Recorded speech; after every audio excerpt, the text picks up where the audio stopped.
Hey, it's me again, Mr. Hornbuckle, your teacher. In my last video, I talked about rhetorical appeals in a very general way. They are very general: ethos, pathos, and logos. Ethos is when you're trying to establish your credibility as a speaker or a writer.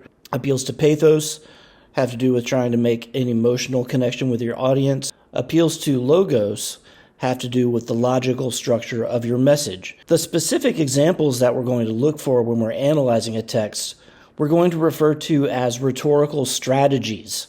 Strategies are these specific tactical decisions that a writer makes in order to make a more general rhetorical appeal. So, for example, in an appeal to ethos, one strategy you might use is to talk about your past experience with that topic. Another way that you can establish credibility is by citing your sources and making sure those sources are ones that your audience will trust. So this is another way that you can get your audience to trust you and feel like you are a good person to deliver this message. In the context of academic writing, you can also say that you establish your credibility by adhering to the basic expectations of what academic writing is supposed to look like, using the conventions of academic language. And you'll see examples of that throughout the course.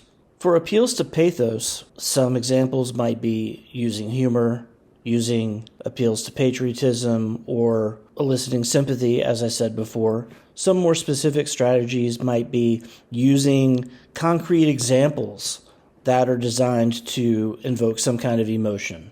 Just using language that has emotional value in it, right? Like using words like patriotism or love.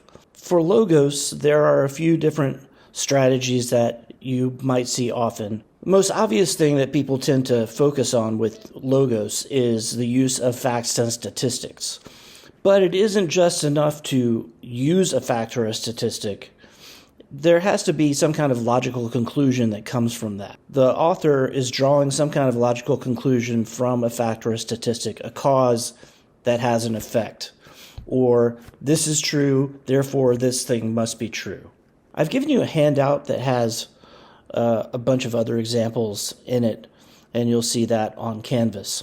Another thing we need to talk about is the rhetorical situation. In a circular way, we might define it as the situation in which an argument takes place.